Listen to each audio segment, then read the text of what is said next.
डूबा डूबा रहता हूँ आंखों में तेरी, दीवाना बन गया हूँ मैं चाहत में तेरी। अब दिन गुजरते नहीं, रातें कटती नहीं, तेरी तस्वीर से बात बनती नहीं, हुआ जा। रैप सॉन्ग्स के बारे में क्या कहना है? आपने सब कुछ कर लिया, रैप भी करना है एक दिन। डूबा डूबा रहता हूँ यादों में तेरी, it's your boy Mohit Chauhan, कुछ इस तरीके से नहीं? क्या मसक अली आपके दिल के सबसे ज्यादा करीब है? बहुत सारे गाने करीब हैं। जब मसक अली का मर्डर हुआ तब आप कहाँ थे? नहीं, आपके मन में नहीं आया कि एफआईआर वगैरह कुछ करानी चाहिए? मतलब नहीं, वो करवा दी थी रहमान साहब ने। कि हम सब लोग जब ट्रैवल पर जाते हैं, रोड ट्रिप करते हैं, तो हम आपके गाने सुनते हैं। जी जी। जब मोहित चौहान ट्रैवल करते हैं तो वो कौन से गाने सुनते हैं? बहुत सारे गानों में डेप्थ है, लिरिक्स में डेप्थ है, तो आदमी सोचता है वर्ड्स के बारे में, अपनी लाइफ के बारे में, और सड़क पे भी ध्यान देता होगा शायद। अच्छा, बेस्ट अंडररेटेड सॉन्ग बता। जैसे गुंचा गाना है, अब गुंचा गाना मैंने जब रिकॉर्ड किया उसमें कोई बीट भी नहीं है, उसमें 2 गिटार बज रहे हैं बस, और मैं गाना गा रहा हूँ। 2 लाइन तो करा दो, क्योंकि मैं गाना डाल नहीं सकता इस वीडियो में क्योंकि कॉपीराइट आ जाएगा। गुंचा कोई मेरे नाम कर दिया, साकी ने फिर से मेरा जाम भर दिया। मतलब ये गाना वैसे लोगों को लगता होगा कि अंडररेटेड जैसे कि हम बात कर रहे हैं, पर बार वगैरह के लिए भी, नाइट सीन्स के लिए भी वैसे तो गाना बढ़िया है। बहुत बढ़िया है, बहुत बढ़िया है। प्लीज इसको जब तो सुने इस गाने को। बातें करता हूँ बहुत गहरी, मेरा नाम है पप्पी लहरी। मतलब मैंने मेथड एक्टिंग तो सुना है, मेथड सिंगिंग भी कुछ होता है क्या? क्योंकि जो आपकी जो पहली एल्बम थी, मतलब जो सिल्क रूट था आपका, जी, जी, जी। डूबा डूबा आपने गाया, आप पानी के अंदर ही वहां पे आप गा रहे हो, तो मतलब वहां से जो शुरुआत थी, उस शुरुआत के बारे में कुछ बताओ ना। मैं हिमाचल से, मैंने एमएससी किया अपना। जब ग्रेजुएशन किया, पढ़ाई में अच्छे थे। हाँ, मतलब डिग्री से तो लग ही रहा है कि अच्छे खासे थे आप। पर पढ़ाई उतनी नहीं करते थे जितनी करनी चाहिए थी। लेकिन पास हो जाते थे अच्छे मार्क लेके। और पिताजी ने बोला यार ग्रेजुएशन के बाद तो मज़ा नहीं है, कुछ तो वो हायर स्टडीज़ करो कुछ। तो मैंने एमएससी में एडमिशन ले लिया। तो वो सब यूनिवर्सिटी करने के बाद फिर जंगलों में घूमे, ट्रैकिंग करी। उसके बाद मैं दिल्ली आ गया। फिर यहाँ पर वो हमारा बैंड बन गया। 2 लड़के मेरे मित्र बन गए, एक मंडी का है अतुल, एक दिल्ली का है कैम। तो फिर वो हमारा ग्रुप बन गया। उसमें ये डूबा डूबा पहला गाना आया। जो डूबा डूबा गाना है वो मैंने कॉलेज में कंपोज कर लिया था। अच्छा। और लोग बोलते थे जी ये किसी लड़की के लिए किया है या रोमांटिक गाना है, डूबा डूबा रहता हूँ आंखों में तेरी। पर मुझे कुछ याद नहीं था ऐसा कि मेरा कुछ रोमांस था, क्योंकि रोमांस जो था ना उस टाइम वो दिल के अंदर था, किसी के लिए नहीं था, वो जिंदगी के लिए और पहाड़ों के लिए, है ना, वो गाना बन गया। अच्छा, फिर मैं सोचता था जब ये वीडियो बनेगा, तो आप बोल रहे हैं अंडर वाटर, तो मैं बहुत बार दिमाग में सोचता था कि हमारा जो वीडियो डायरेक्टर है उसको जब ये हुक्म मिला म्यूजिक लेवल से कि भाई वीडियो तैयार करो डूबा डूबा पे, तो मैं बहुत सोचता था कि ये क्या बनाएगा इस पे। और अभी डूबा डूबा बनने वाला है, मतलब 15 दिन के बाद ना। तो मैं घर में बैठ के सोच रहा हूँ दोस्तों के साथ, बैंड के लोगों के साथ, कि यार क्या करेगा उसमें, कोई लड़की दिखाएगा और रोमांस दिखाएगा, ये करेगा वो करेगा। पर हम लोग हैरान हो गए जब उसने हमको पानी के नीचे ही डाल दिया। और बैंड में ना 1-2 बंदे थे जिनको तैरना भी नहीं आता ठीक से। और तो फिर हमको ट्रेनिंग दी गई। हमको एक बॉम्बे में एक होटल में मेंबरशिप दिलाई गई। स्विमिंग पूल में। अच्छा। कि जी स्विमिंग करो रोज़ 15 दिन, और पानी के अंदर भी जाना है, जिससे कि गाना जब शूट होगा तो you should get used to the water. तो ग्रीन नहीं है, मतलब वो नहीं है, क्रोमा पे नहीं काटा हुआ है? नहीं, सवाल ही नहीं भाई साहब। वो शूटिंग जो है जिसमें एक येलो कार है, वो सब हुआ पौना लेक में, खंडाला के पास जो है, लोनावला के पास। और जो अंडर वाटर शॉट्स हैं वो एक स्विमिंग पूल में हुए, मड आइलैंड में। और उसमें हमारे पैरों पे वेट्स बांधते थे वो लोग, जिससे कि वो 30 सेकंड के लिए, जब तक वो माइम करना है डूबा डूबा, तो वो स्टिल रहेगा आदमी, और फिर फटाफट खींच लेते थे हमको बाहर। तो मुश्किल भी था, पर उसका जो रिजल्ट आया वो बहुत फैंटास्टिक था। मैंने आज तक ऐसा वीडियो नहीं देखा है। मतलब मैं ये नहीं बोल रहा कि मेरा वीडियो है, नहीं एब्सोल्युटली, मतलब 2021 चल रहा है। हाँ, इस टाइम पर आए तो फिर भी लोगों को लगता है कि हाँ टेक्नोलॉजी इतनी इवॉल्व हो गई है उस टाइम पर। बिल्कुल बिल्कुल। और उस टाइम पे जो हमारे डायरेक्टर थे रवि उद्यावर, उन्होंने उस टाइम ये अवेलेबल नहीं था कुछ भी सामान, और उस टाइम तो सेलफोन्स भी नहीं थे जी, और आने वाले थे या 1-2 थे, तो जो लोग कॉल भी नहीं उठाते थे कि बड़ी महंगी कॉल होती थी, तो कॉल लेके काट देते थे और फिर लैंडलाइन से फ़ोन करते। तो उस टाइम नहीं था ये सब, कंप्यूटर का उतना नहीं आया था। तो उन्होंने वो कैमरे की केसिंग्स बनवाई, वाटरप्रूफ केसिंग्स। और मेरे को बता रहे थे कि जब मैं शुरू में 2-4 दिन शूट किया ना, तो कुछ आया नहीं ठीक से। अच्छा। तो उनको म्यूजिक लेबल ने बोला यार हमारा पैसा ख़राब हो रहा है और टाइम ख़राब हो रहा है, पता नहीं तुम कर पाओगे नहीं कर पाओगे। तो उसने बेचारे ने बहुत मेहनत करके बनाया लेकिन, और वो बहुत बढ़िया निकला। तो वो वैसे फिर ये सफ़र शुरू हुआ। और उसमें हैरानी की बात ये है कि 90% सॉन्ग जो है ना वो पानी के ऊपर है। तो हमारा एक बहुत बड़ा कॉन्सर्ट था बैंगलोर में, वो उसमें शायद 10-12 आर्टिस्ट थे, इंटरनेशनल आर्टिस्ट भी थे, ये 2000 की बात है। तो कॉन्सर्ट शुरू हो गया और बहुत जगह के बैंड थे दुनिया के, तो 2-4 आर्टिस्ट आए, उन्होंने गाए, फिर सिल्क रूट आ गया स्टेज पे। तो हमने शुरू कर दिया जी डूबा डूबा, फिर गाए बूंदे, उसके एल्बम का गाना, फिर गाए गंगा नहा ले, फिर गाए ठंडा पानी। तो ना बारिश आनी शुरू हो गई, और बारिश इतनी जोर की आई कि वो पूरा, उसके बाद 8-9 आर्टिस्ट थे, तो वो क्रैश वॉश आउट हो गया मतलब कॉन्सर्ट। लोगों ने बहुत गालियां दी, कहते यार सिल्क रूट पानी के ऊपर गाने गाते हैं, बारिश होती है, कॉन्सर्ट नहीं होने दिया। राजस्थान में करना चाहिए था फिर तो। हाँ मैं तो बोलता हूँ करवाओ यार। बिल्कुल। पर ये सिल्क रूट का जो सफर था, सिल्क रूट से आपका जो रूट चेंज हुआ, आप एक रोड पर आए। जी जी बिल्कुल, बॉलीवुड की रोड। बिल्कुल बिल्कुल रोड में आपको 2002 में आए, वो कैसे ब्रेक मिला आपको? वो मुझे क्योंकि ये जो हमारी पहली एल्बम थी डूबा डूबा और ये सब गाने थे, बूंदे नाम की एल्बम थी, ये बहुत प्रचलित हुई, इसको लोगों ने बहुत पसंद किया, और एक फ्रेश साउंड था, और हमारे अपने कॉम्पोजिशन हमने अपने तरीके से गाए, क्योंकि वो फिल्म का नहीं था, किसी पे वो नहीं था कि जी ये मत डालो ये मत करो, जो मन किया like A band does, you know musicians होते हैं, अपना म्यूजिशियन का ड्रीम होता है कि अब मेरा बैंड बने, अपना ओरिजिनल गाना बाहर आए। एब्सोल्युटली। तो उसको सुन के फिर मुझे बहुत फ़ोन आने लगे थे बॉम्बे से कि भाई आपके गाने बहुत अच्छे हैं और आपका स्टाइल जो भी है, लोगों ने पहली बार वैसा लगा। तो फिर मुझे संदेश शांडिल्या का फ़ोन आया कि एक राम गोपाल वर्मा साहब की फिल्म है, उसमें एक गीत गाना है, तो उसमें मनोज बाजपेयी जी के ऊपर मेरा गाना है। तो मैं अभी भी उनसे मजाक करता हूँ कि मेरा सबसे पहला गाना फिल्मों में आपके ऊपर था। मतलब मनोज बाजपेयी जो कि अपने आप में इतने बढ़िया एक्टर हैं, पर कभी हीरो की तरह गाने नहीं गाते। हाँ नहीं पहली नजर में। हाँ डरी थी, रॉकिंग गाना था ऐसे, जबरदस्त गाना। हाँ जी हाँ जी। तो वहाँ से शुरू हुआ, फिर रहमान साहब से कॉल आया। रहमान साहब मिले थे मुझे जब 98 में ये एल्बम रिलीज हुआ था अप्रैल में, और नवंबर में बहुत बड़े म्यूजिक अवार्ड्स हुए थे, नॉन फिल्म म्यूजिक अवार्ड्स। अच्छा। जिसमें सिर्फ बैंड सिंगर्स, तो उसमें हिंदुस्तान के सारे नामचीन आर्टिस्ट थे जो फिल्मों में भी काम करते हैं, और पंजाबी आर्टिस्ट सारे जिनकी अपनी एल्बम्स थी। तो उसमें रहमान साहब भी थे। तो वहाँ मुझे पहली बार वो मिले थे, तो उन्होंने कहा था भी कुछ गाना गाया है फिल्मों में कभी? मैंने कहा जी मैं तो गाया नहीं। तो मैं घर जाते हुए बड़ा खुश हूँ, मैंने कहा अब तो लग गया नंबर। लेकिन उसके 5 साल के बाद मुझे कॉल आया रहमान साहब का, फिर वो खून चला मैंने उनके लिए गाया, फिर ऐसे ऐसे धीरे, फिर प्रीतम के लिए, सबके लिए। हाँ जी। पर इस बीच में भी जो आपने गाने गाए, ऑल्दो मुझे लगता है बहुत अंडररेटेड हैं, मतलब मेरी तो पसंद है वो गाने, बहुत लोगों ने शायद ना सुने हो, जैसे जो गुंछा जो मुझे बहुत बढ़िया लगता है। पर और आपका इस बीच में, अच्छा एक बात आपने ये समझी कि जब आप हिट हो गए तो आपके पुराने जो गाने थे, वो जो पहले शायद कई लोगों ने नहीं सुने, सबसे पीछे हम खड़े, वो अब जाकर फिर बाकी की जनरेशन ने उस चीज के ऊपर वो सुनना पसंद किया। पर फिल्मों के ये जो गाने हैं और जो आपने जो अपनी एल्बम के जो गाने बनाए, कुछ डिफरेंस है? मतलब क्या दिल से कोई, मतलब वहाँ पर क्या सर्टेन लोगों की एक्सपेक्टेशन होती है और यहाँ पर दिल खुला होता है, कुछ भी आप पेन देखो आप अपनी एल्बम बना रहे हैं तो उसमें आप जो इंडिविजुअल एज एन आर्टिस्ट हैं वो टोटल आपका एक्सप्रेशन होता है, क्योंकि आप गाना बना रहे हो। और जो बैंड में थे हमने गाने खुद भी लिखे, डूबा डूबा जैसे मैंने लिखा हुआ था लिरिक्स उसके, गुंचा में भी काफ़ी सारे लिरिक्स मैंने लिखे, मैंने कंपोज किया था गुंचा, मैं मेरी पत्नी और वो के लिए। तो देखिए एल्बम जब आप करते हैं तो आपका अपना एक्सप्रेशन है, आप गाना लिखते हो या किसी से लिखवाते हो, लेकिन आप अपने तरीके से लिखवाओगे कि यार मैं ये गाना चाहता हूँ और ये लाइन मुझे ठीक नहीं लग रही है, और आप अपना ट्यून बनाते हैं, फिर उसको आप उसमें खुद उसको बैठ के अरेंज करवाते हैं। बहुत मेहनत का काम है।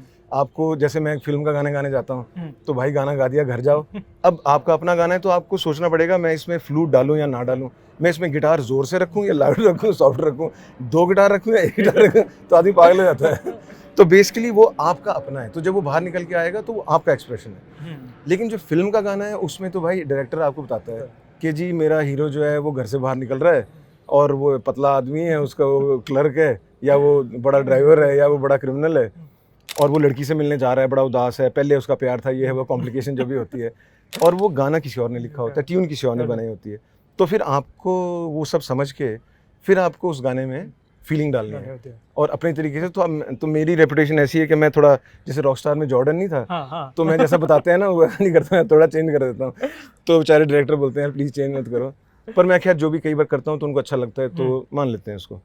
तो फिल्म में ये है, फिल्म में एक स्टोरी पे डिपेंड है आपकी कहानी, तो उसका सैड सॉन्ग है, उसका हैप्पी। पर जब आप अपना गाना बनाते हो तो फिर आपका एक्सप्रेशन है, तो ये फ़र्क रहता है। पर आप मुझे ये बताओ कि 2009 या 2011 आपके हिसाब से बड़ा साल क्या था? मतलब 2009 में आपने मसक्कली जैसा गाना गाया, फिल्म फेयर अवार्ड मिला। जी। 2011 में आपने रॉकस्टार के लिए Rockstar, गाने right. गाए।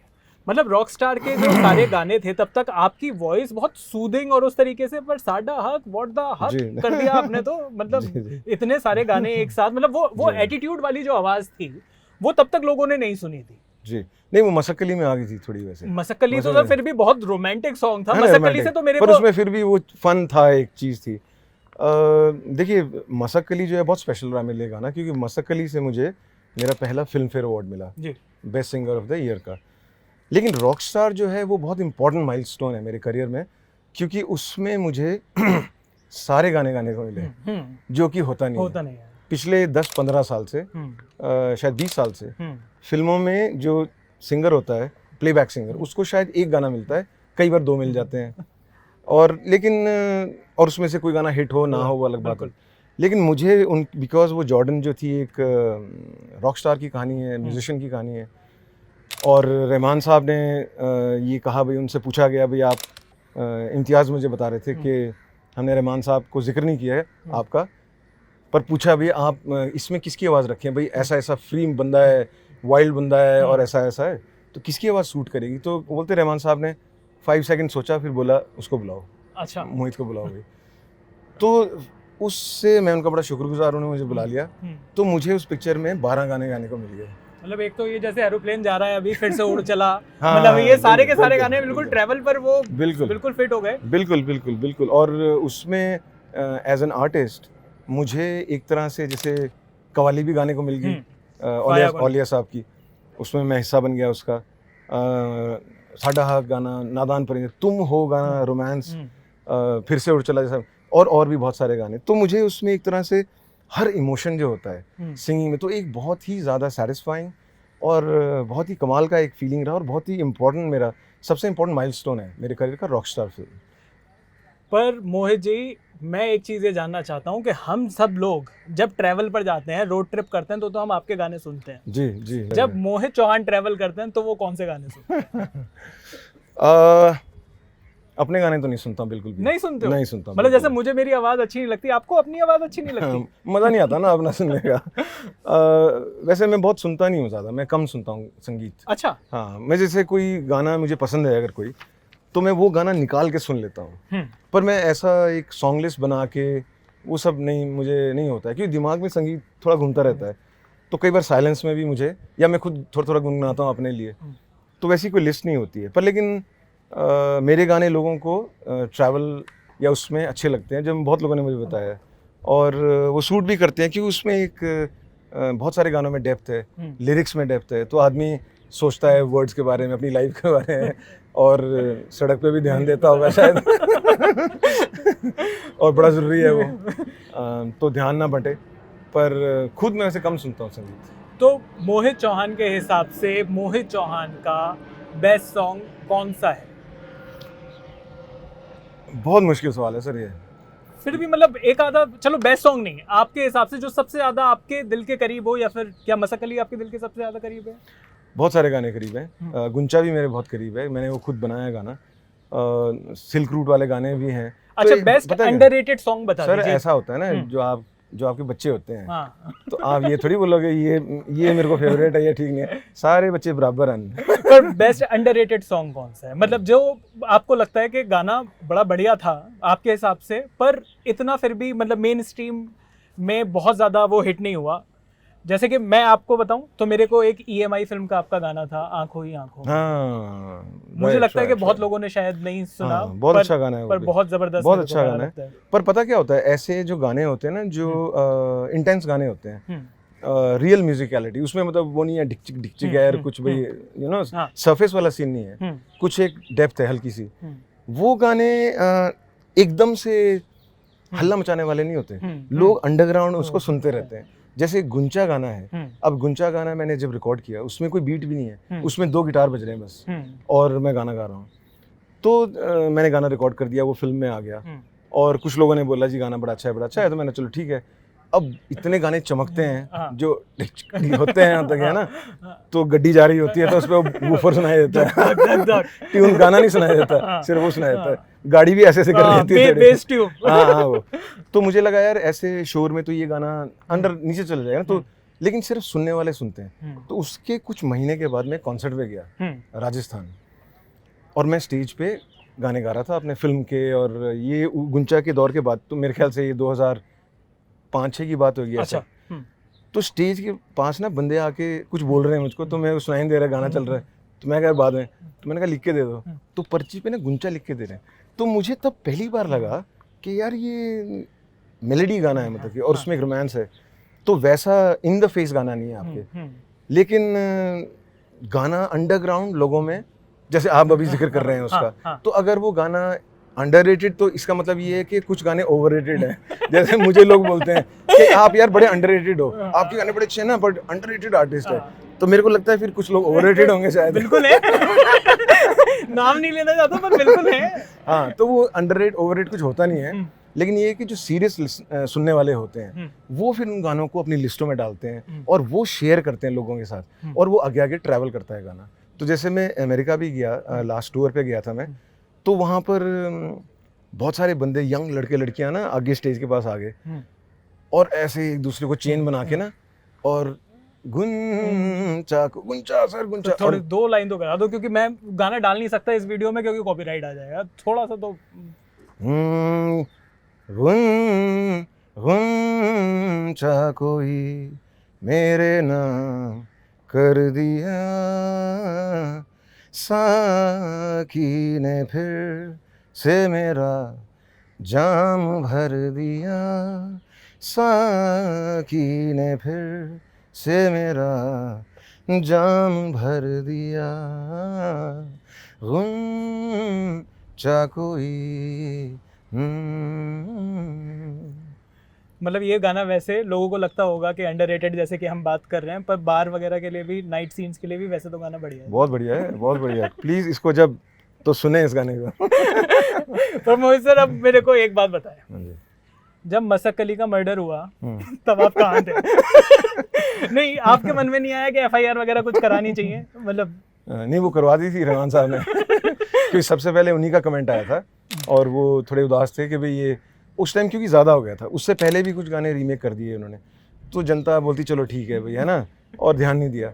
पर फिर जब वो इस टाइप के आइकॉनिक गाने जो हैं उनको लेके ऐसा कुछ करेंगे, तो उससे लोग फिर थोड़े नाराज़ होते हैं। थोड़े नाराज़ होते हैं, इतने नाराज़ हो गए सर कि जो गाना था उसको यूट्यूब से लोग लाइक्स और डिसलाइक्स हटाने पड़े, कमेंट्स बंद करने पड़े, तो कम से कम एक मैसेज तो जाना चाहिए। इसीलिए मैं ये आपसे पूछना चाहता हूँ, ये रिमिक्स वालों का करना क्या है? आप बताओ क्या करना चाहिए इनका? देखिए, अब उसमें वो तो गाना जैसे आपने राइट्स ले लिए, फिर आप उसमें उसका काटो फाड़ो जो भी करना है कर लो, अब उसमें कोई क्या बोल सकता है? चीरन ही है तो। हाँ, चीरन। लेकिन ये कि जो एक एस्थेटिक फीलिंग होती है म्यूजिक लवर्स की, और इंडिया में जो है हमारे गाने जो हैं, हमारे फिल्मी गाने हैं, आज भी आप लोग किशोर कुमार साहब, मोहम्मद रफ़ी साहब को सलाम करते हैं, और रेडियो पे उनके गाना सुनो तो अभी आप गुनगुनाते हैं साथ में, उनके हज़ारों गाने याद होते हैं, लोगों को दिल में बसे हुए हैं। और गानों का कनेक्शन जो होता है वो लिसनर की लाइफ से जुड़ा होता है।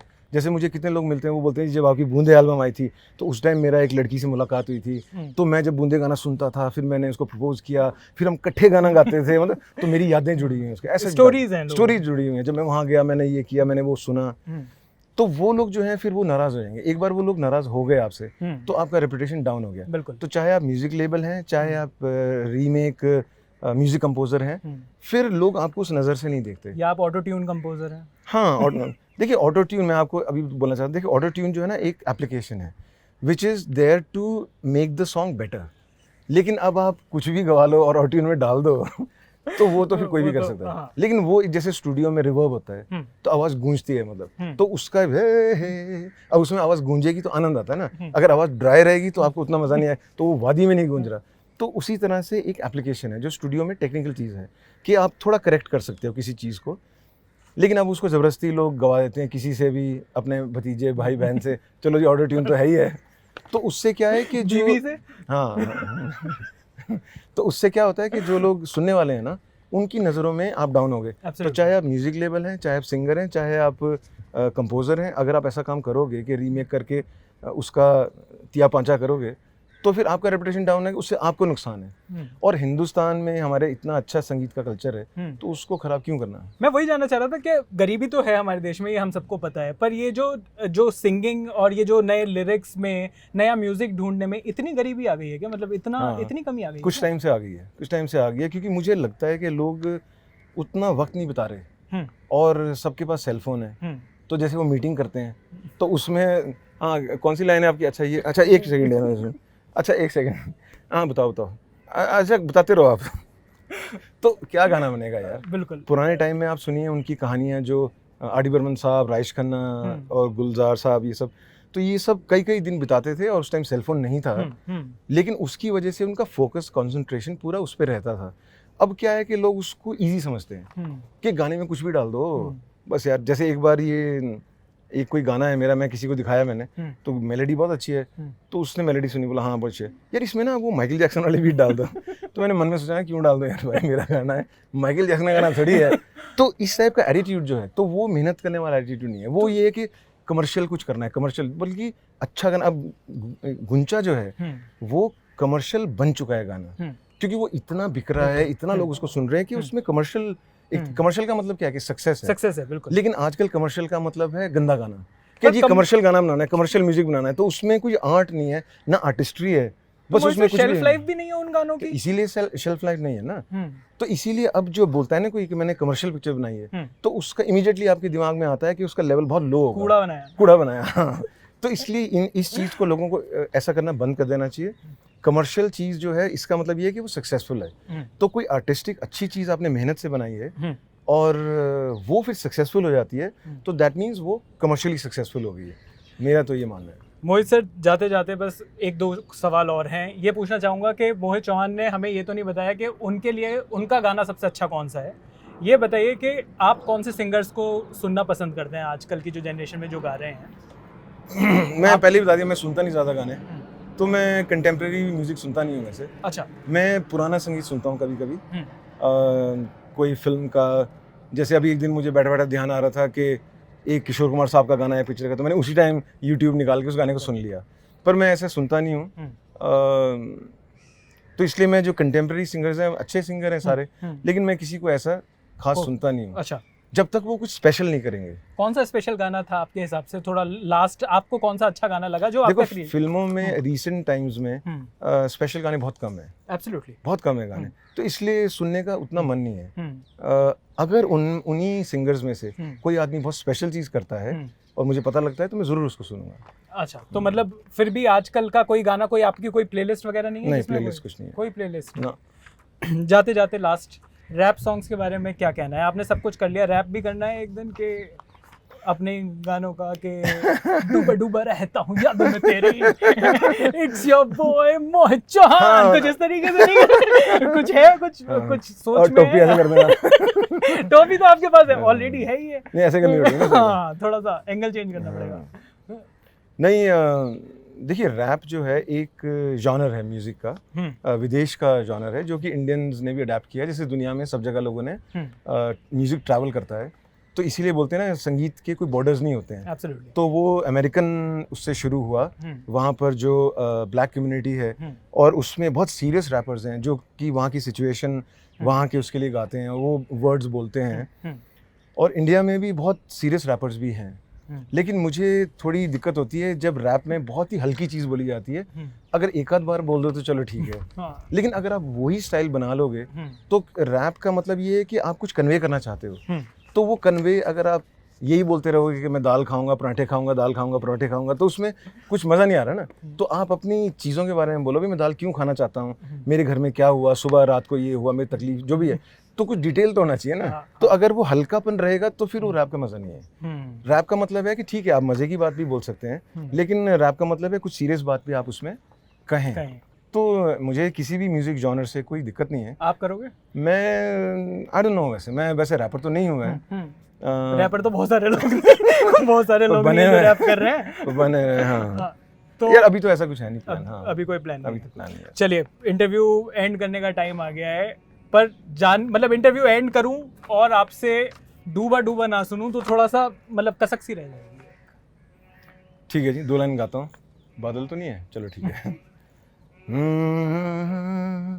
डूबा डूबा रहता हूँ आंखों में तेरी, दीवाना बन गया हूँ मैं चाहत में तेरी। अब दिन गुजरते नहीं, रातें कटती नहीं, तेरी तस्वीर से बात बनती नहीं। हुआ जा ना जब बेवफा, डूबा डूबा रहता हूँ आंखों में तेरी। Thank you so much Mohit Thank ji. you, man. मुझे लगता है कि Thank शायद you. आप बताना मतलब कि आपको भी द पप्पी लहरी शो में मजा आया या नहीं, पर मेरे को बहुत मजा आया आपसे नहीं, मिलकर। बिल्कुल मज़ा आया, आपसे मिलकर खुशी हुई, और आप इस तरीके से आगे बढ़ते रहें। हाँ मतलब दिल्ली की सड़कों पे तो नहीं निकल सकता इस तरीके से, हाँ लेकिन प्लीज़, बड़ा मुश्किल है। पर बहुत मजा आया मोहित नहीं जी। तो आपको धप्पा कर देगा वहाँ नीचे।